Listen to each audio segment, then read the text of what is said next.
अशा आहेत की खरंच कधी वाटलं नव्हतं की दादा नसताना असं मतदानासाठी समोर जायला लागेल. मनात दादांचेच आठवण येत सगळीकडे जाताना. प्रतिसाद पण लोकांचा चांगला दिसतोय.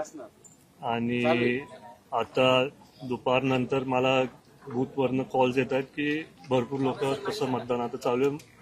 मला वाटतं ॲव्हरेज 60% मतदान आतापर्यंत झालं. सकाळी दादा तुम्ही एक वक्तव्य केलेलं होतं की 2029ला तुम्ही लढावा असं कार्यकर्त्यांची इच्छा आहे. त्याच्यावरनं रोहित पवारांनी सुद्धा विधान केलेलं आहे. योगेंद्र पवार म्हणतात की आजचा दिवस त्या गोष्टीवर बोलण्यासारखा नाहीये. म्हणजे मतमतांतर पवार कुटुंबियात पाहायला मिळतं. तुम्ही अजूनही तुमच्या वक्तव्यावर ठाम आहात? नाही, हे बघा, मी सकाळी जे बोललो त्याचा उल्लेख तुम्ही चुकीचा घेतला. मी बोललो ही मागणी आमच्या लोकांची आहे. मी सारखं बोलत आलोय की मला पक्षासाठी काम करायचं, एक छोटा कार्यकर्ता म्हणून काम करायचंय. आणि जर ही लोकांची जर एक इच्छा असेल की 29 ला मी उमेदवारी घ्यावं, ती त्यांची इच्छा आहे. माझी इच्छा आहे की मी सगळ्यांबरोबर काम करावं. नाही, आता सुमित्रा वहिनी या उमेदवार आहेत. निवडणुकीमध्ये त्या गणित आहे. कारण आज मतदान होतं, एक भावनिक पातळीवर सगळं इलेक्शन सगळं गेलेलं आहे. नाही, आजच नाही, मी आधीपासून बोलत आलोय की मी छोटा कार्यकर्ता म्हणून काम करणार. नगर परिषदच्या वेळेस पण नगराध्यक्षपदीसाठी पण माझं नाव आलेलं होतं. तेव्हा पण मी दादांना सांगितलं की मला एक छोटा कार्यकर्ता म्हणून काम करायचं. रोहित पवार उद्या विलीनीकरण झालं तर मग आधीच आपलं एक जागा बुक करून ठेवावी. कारण बरेच दावेदार आहेत, तुमच्या पिढीतले 4 दावेदार आहेत आता बारामतीसाठी दादांच्या पाठी. मला वाटते की तो हक्क तुम्हाला नाही निर्णय घ्यायचा, तो आमचा हक्क आहे. मी तेच बोलतोय. तुम्ही बोलताय 4 द्या, ते तुम्ही बोलताय. मी काय बोलतो? नाही, ते दिसतात.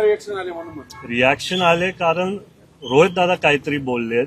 युगेंद्र दादा काय बोलले की आम्ही आधीच्या काळात पण असं नव्हतं लढायला पाहिजे. त्यांनी त्यांचं इच्छा तिथं वक्तव्य सांगितलं. मला पण तसं वाटतं की कुटुंब म्हणून आम्ही एकत्र राहायला पाहिजे. मी सारखं ते बोलत आलो, तुम्ही बघितलं पण असेल. योगेंद्र पवार परदेशात आहेत, ते म्हटले तुमच्याशी बोलणं झालं होतं काय व्यावसायिक कारणानिमित्त परदेशामध्ये? हो, ते कामासाठी तिथं गेले आहेत. मी तेच बोलतोय, माझं आणि युगेंद्रचं बोलणं झालं. आमच्या दोघांची नाही तर पूर्ण पवार कुटुंबाची इच्छा आहे की आम्ही सर्व एकत्र राहावं. 29 मध्ये रोहित दादा बोलले पवार विरुद्ध पवार असं होणार, तशी आमची कोणाची ही इच्छा नाही. म्हणजेच विलीनीकरण होणार ते मी नाही सांगू शकत. ते पक्षातले वरिष्ठ नेते, दोन्ही पक्षातले वरिष्ठ नेते निर्णय घेतील. दादा, विक्रमी मताधिक्याने सुनील असा अंदाज आहे. 19 प्रतिसाद म्हणतात, तुमचा काय अंदाज? सकाळी जेव्हा आम्ही बूथ टू बूथ गावागावी जात होतो तेव्हा प्रतिसाद चांगला होता, पण दुपारी थोडं कमी झालं.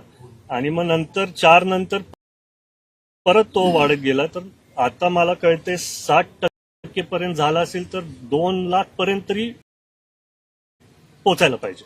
नवीन विक्रम होणार. विक्रम होणार आणि विक्रम वहिनी आणि दादांचं एकत्रित होणार. श्रीनिवास बापू म्हटलेले आहेत की 2029ला सुनेत्रा वहिनी माघार घेतील आणि जय दादाला पुढे करतील 2029 विधानसभा. मी तेच तुम्हाला सांगतोय, ते श्रीनिवास काका बोलले असतील. माझ्या मनात इच्छा तशी नाहीये. माझ्या मनात इच्छा आहे कार्यकर्ता म्हणून पक्षातल्या सर्व सहकाऱ्यांची तिथं मदत करायची, एकमेकांबरोबर काम करायचं.